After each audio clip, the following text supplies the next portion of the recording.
A nation across the windows that display the national.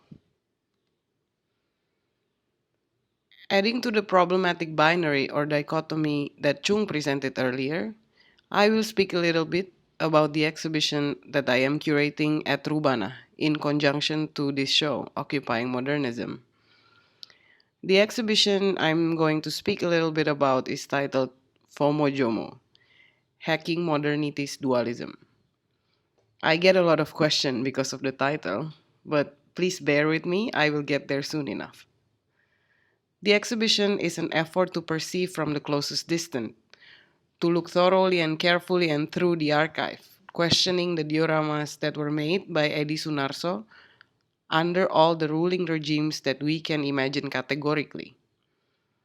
The works questions the existing dualism between big and small, win and lose, left and right, Sukarno and Suharto, short and long, etc.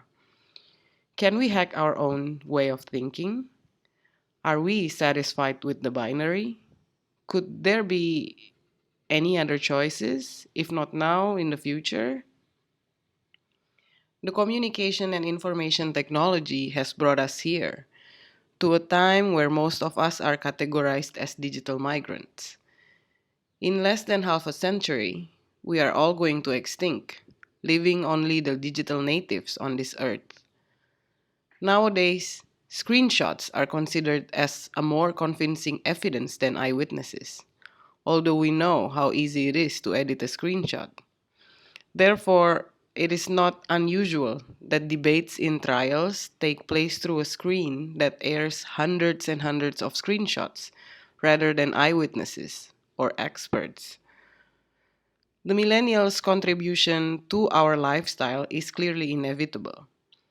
Lately, a number of English Great Dictionary, be it American or European, have added a number of words that were born out of online reality.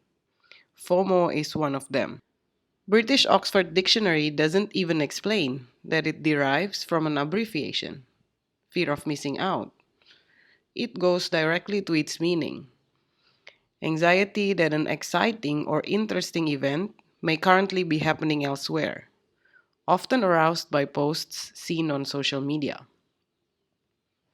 The last few months have actually been highly unsettling for us in Indonesia. It is as if there are only two choices present for us now in the moment: feeling frightened or feeling happy, follow the crowd or not follow the crowd. Choosing appears as necessarily being in the middle of one thing and another. Moreover, it seems that there is no more room to simply be neutral. Internet and social media doesn't even enrich these binary choices.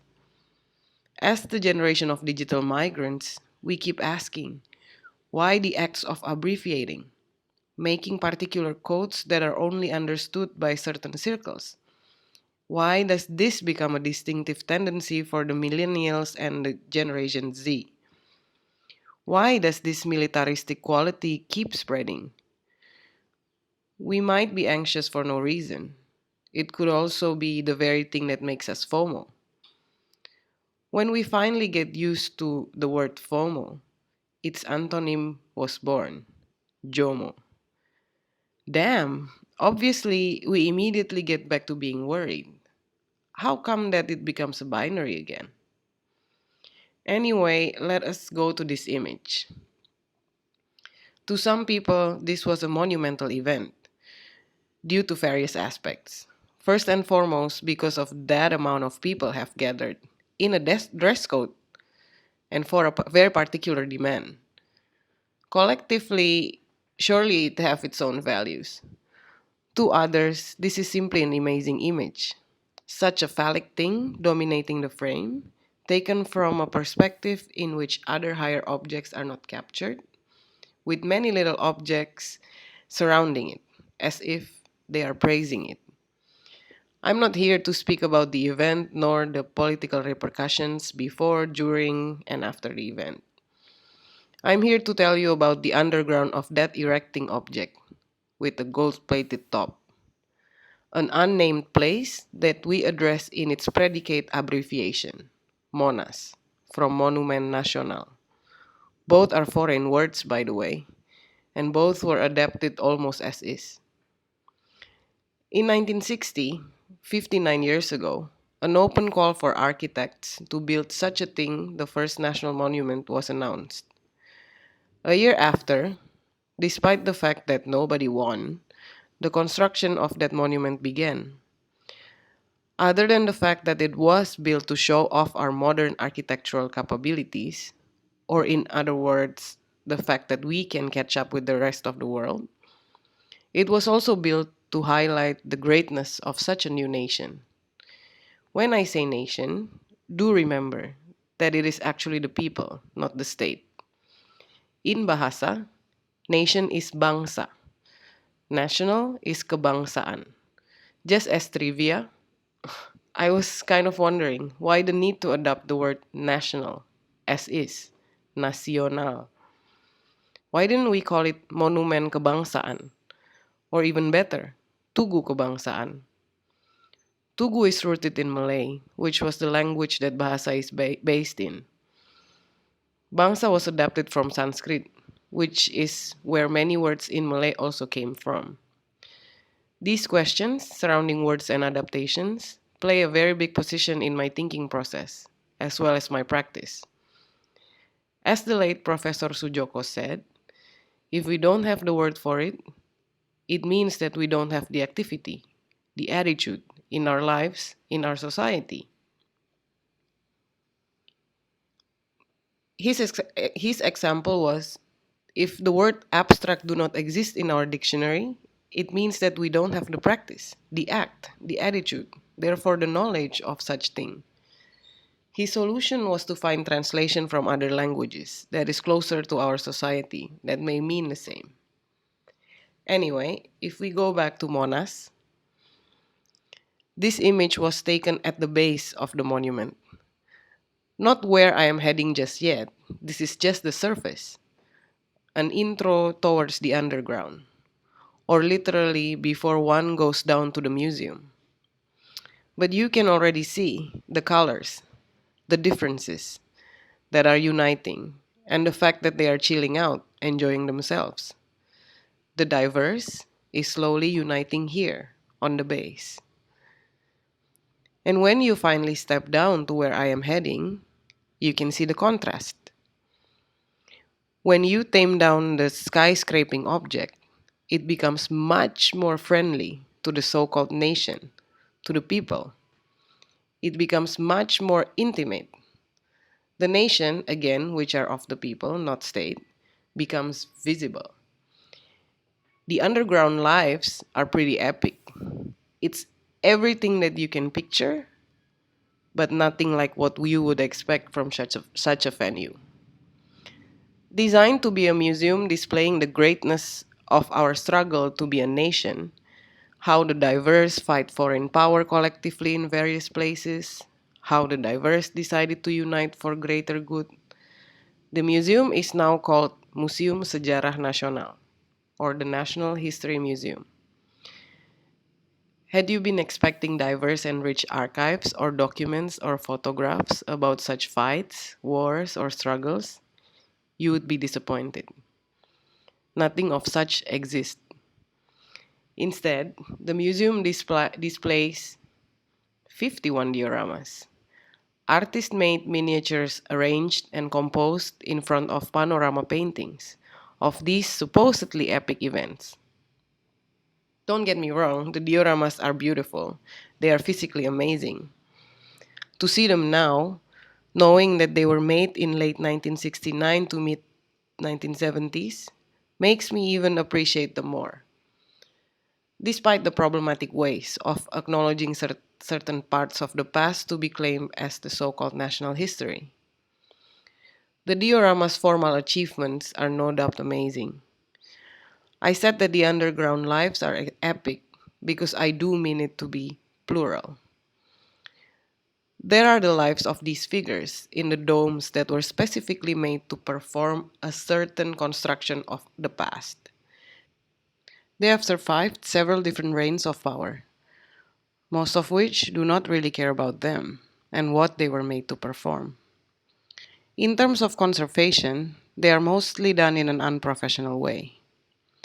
These little figures could have been Marvel action figures that you'd keep in your room as a collection. Yet they were made to perform what was supposed to be our national history. In a first glance, it's fascinating to its physical extremities, in contrast to the monuments on the streets that have somehow always demanded us to up our chins just to look at them, that refuses to be seen up close and personal. There is a different form, a different kind of monumentality in these miniatures. Sensationally, this different monumentality pokes different part of our brain, even with its glass cover, and sometimes captions or several objects put in front of or surrounding it. These dioramas are intimate, like super seriously, if not deadly, intimate. It is made to be seen from one point of view by a person at a time. It is made for you alone. Yep, it's made for you and you alone. It's made for you to realize that even if you are looking at it alone, there are people before you that took you to where you are at now. Therefore, it makes you feel like you kind of have the chance to be taking other people later in the future to their places. Unlike the phallic monument that collectively raises some sort of proudness, these dioramas creeps into our mind and our hearts. It allows us to find position despite where we are physically standing at when we're looking at it. It allows us to locate ourselves, our practices, our concerns within our surroundings, our society, our people, or dare I say it, our nation in the universe. The dioramas are telling other people's stories that they think matter. Yet, if you allow it to, it lays some certain form of foundation in understanding your surrounding. You can debate it, you can disagree with it. Heck, you can even say that what you see is a lie, it's not the truth. But still, it is there as the truth for some other people. How these dioramas affect other people tells you that it is not only made for the people in it, whether in the time of the event that was freezed, or during the ordering and making of it, and even after we see them. These dioramas affect people's lives, many people's lives, and once we have seen it, it affects our lives too. There's also the livelihood of the guides that are supposed to voice out the stories of these little figures. Recently, due to the openness of information via internet, their lives have been a little bit more difficult. A person like me, for example, would be naughty enough to hire the guide just to test what kind of answers would they be giving towards our obviously problematic past. And much like the freezed figures that by existence are there to perform a certain narrative, these guides are not much different. They are trained to only pronounce one or two paragraphs longer than what the captions are saying. By train, I really mean it in the sense of a customer service of your bank or credit card that is sitting behind the 24-hour customer service telephone line. In the context of our conversation now, I think the most epic life in the underground world would be of the people that are just sitting around, sometimes having meals or even taking a nap. Across the window that displays the greatness of our nation. Despite the fact that the precariousness of the state who built the place in which they are occupying in this image, the nation, again, which is the people, not the state, seem to be defining what they are and what they can be. Thank you.